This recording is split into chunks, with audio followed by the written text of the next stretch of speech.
Espiritualidade e deficiência são temas que raramente são colocados juntos, o que é uma pena. Hoje sabe-se que a espiritualidade é muito importante para todos os seres humanos e que transcende um credo específico. Do mesmo modo, claro, é muito importante para as pessoas com deficiência. Um dos mitos relacionados à pessoa com deficiência é que a gente tem que ter uma religião específica. A gente precisa acreditar em Deus, é obrigatório acreditar em Deus. E claro, né? Sonhar que Deus nos dê a cura. Então, gente, para. Isso é uma expressão de preconceito, é uma expressão de capacitismo e não é assim. Uma pessoa com deficiência, como qualquer outra pessoa, tem todo o direito de não ter religião nenhuma. Ela pode ser agnóstica, ela pode ser ateia, ela pode ser o que ela quiser. Porque o fato dela ter uma deficiência não muda que ela é uma pessoa.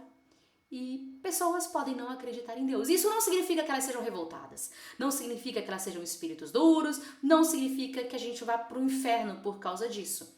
A escala de crenças é uma coisa muito pessoal. Mas, se uma pessoa com deficiência busca uma religião, pode ser uma boa para ela. A gente sabe que a religião não é só sobre aquilo que eu acredito, mas também, em muitos aspectos, pode significar inclusão. E quando a gente fala de exclusão, a gente tem um pacote muito feio envolvido.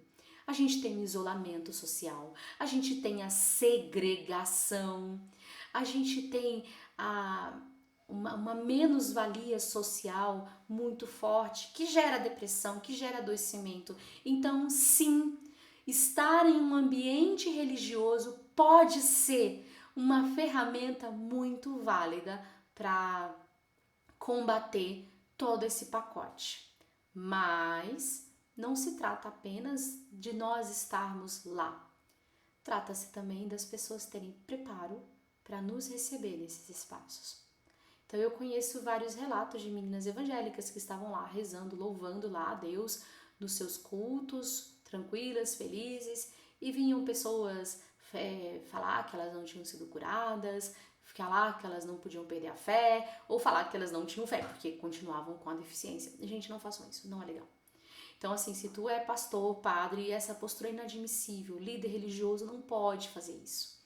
Isso afasta as pessoas e isso reduz a percepção de Deus, ou dos deuses, ou da deusa.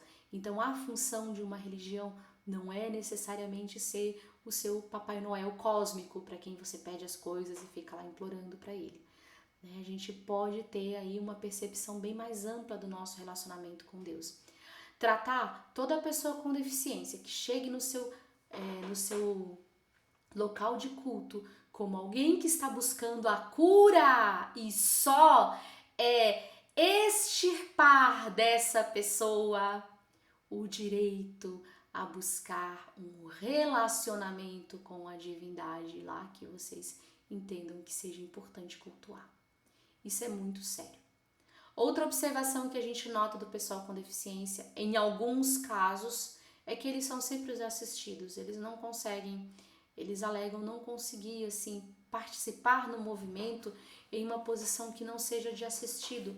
Então, eles não têm oportunidades de fazer estudos, de fazer algumas posturas aí de responsabilidade, porque eles são deficientes, então vão ser assistidos para sempre.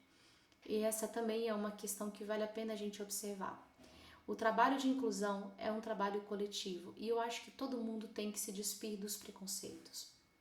Nós, pessoas com deficiência, também precisamos nos despir de preconceitos que a gente aprendeu que nos definiam.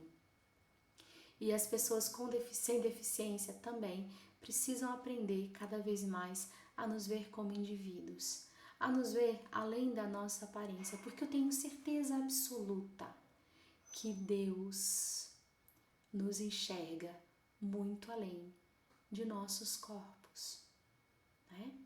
Então, acho que vale a pena a gente pensar sobre essas questões, vale a pena a gente colocar esses assuntos na mesa, não só a pessoa com deficiência que sofre preconceito por não querer ter religião nenhuma, e aí dizem que é revolta, dizem que é falta de sei lá o quê.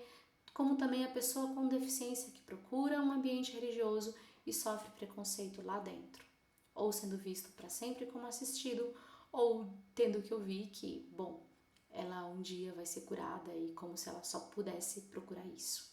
Fica então a reflexão, gente. Temas, sugestões são muito bem-vindos pelo WhatsApp 35 988517808. Esse é o Jogo SPC, um canal em que a gente aborda a deficiência de uma perspectiva emocional. Um abraço grande para vocês e até a próxima!